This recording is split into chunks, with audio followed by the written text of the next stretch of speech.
Meeting तो जो सब्जी वाले आज दर दर भटक रहे हैं, रोड पे लगाने पे जो मजबूर हैं और इनकी दुकानों पे जो नहीं लगाया दिया जा रहा है, हम तो जिला प्रशासन का पूरा सहयोग किए। जब कड़ी धूप में तो हम नटराज स्कूल पे और जहाँ जहाँ उन लोगों की व्यवस्था थी वहाँ तो सब्जी वाले तो सब दुकान लगाए ही हैं। आज पानी बरसात में रोड में नहीं लगाते बन रहा है, हमारे पसरा के अलावा हमको कहीं लगाते नहीं बन रहा है। इस कारण वो मीटिंग रखी गई है कि हम अपने संजय कॉम्प्लेक्स में ही दुकान लगाए और हमको उनकी अनुमति नहीं मिल रही है। हमारे लिए व्यवस्था करके दिया गया है वो इतवारी बाजार पे, लेकिन वहाँ 50 लोगों की व्यवस्था है और सब्जी वाले 600 लोग हैं, तो कहाँ से एडजस्ट कर पाएंगे। ना वहाँ कोई लेटिंग की सुविधा है, ना पानी की सुविधा है। यहाँ लेडीज़ भी हैं, कई लेडीज़ है, कहाँ जाएंगी। कोई बाथरूम वाथरूम की कोई सुविधा है नहीं। इस कारण हम लोगों को वहाँ भारी तकलीफ है, पानी बरसात में खास करके।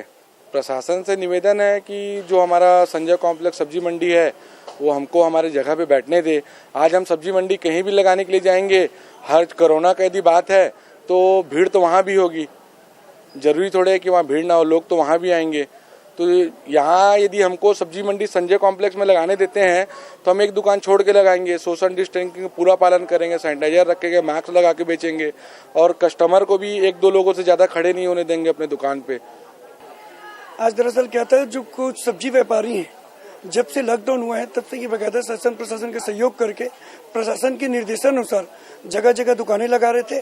और जब से छूट मिली है प्रशासन की तब से इनकी थोड़ी सी मांग थी कि इनकी व्यवस्था की जाए, क्योंकि जब तक गर्मी और जब तक समय के हिसाब से लोग गर्मी में अपना दुकानें वगैरह लगाए हैं, चलाए हैं।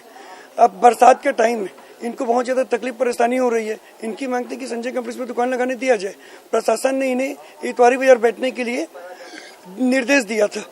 अब इतवारी बाजार में ऐसा हो गया सिस्टम कि जब से ये लॉकडाउन हुआ है आप देख रहे हैं कि 3000 से भी ज्यादा संख्या में लोग सब्जी दुकानें लगा रहे हैं।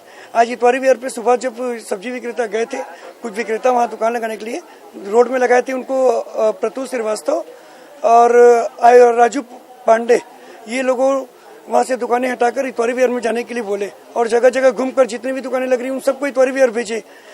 देखते देखते नतीजा ये हुआ कि इतवारी बाजार में हजारों की संख्या में भीड़ एकत्रित हो गई और लड़ाई झगड़े के नौबत आ गए। सारे नए व्यापारी लोग जमीन का अभाव देखते हुए सारे लोग वहाँ जगह में कब्जा करना चालू कर दिए।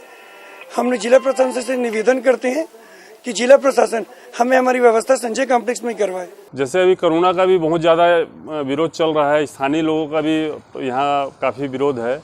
इसके कारण एसडीएम साहब और आयुक्त साहब वगैरह सब आए थे यहाँ, इनको भी हमने बोला था और कलेक्टर साहब से भी हमने ज्ञापन सौंपा था। तो उसमें उनका कहना था कि भाई स्थायी नहीं है, अस्थायी है और उसके कारण हमने विरोध भी किया था। इसमें क्या है, कई चीज़ का बहुत ज़्यादा प्रॉब्लम है यहाँ। जैसे कि पानी की कोई व्यवस्था नहीं है, पानी निकलने की कोई व्यवस्था नहीं है। उसके बाद यहाँ साफ़ सफाई की भी कोई व्यवस्था नहीं है। यहाँ कचरा यार्ड के लिए भी इन्होंने पूरा शेड बनाया था, उसके लिए हमने विरोध किया था, वो भी काम रुका था। तो कहने का मतलब ये है कि आने वाला समय में कोई भी कोरोना का बहुत बड़ा कोई नुकसान ना हो पब्लिक के लिए, उस विरोध पे हमने। और दूसरा यहाँ हमने कहा था भी टॉयलेट वगैरह की कोई व्यवस्था नहीं है, चारों साइड रहिसाई एरिया है। तो उसके कारण क्या है, कोई भी बाथरूम के लिए जो है हमारे घर के साइड में मुंह करके और बाथरूम भी करते हैं बहुत से लोग, तो इसके लिए विरोध हुआ था। और ये सब कारण जो है बहुत ज़्यादा तकलीफ़ है। तो आने वाला समय के लिए कोई ज़्यादा कोई नुकसान मत हो इस बार के बोल के हम लोग जो है विरोध किए थे। और आयुक्त साहब को भी हमने कहा था, कलेक्टर साहब को भी ज्ञापन सौंपा था और इसके लिए पूरा मोहल्ला, पूरा एरिया जो है विरोध में है। For more information, log on to www.clips.in.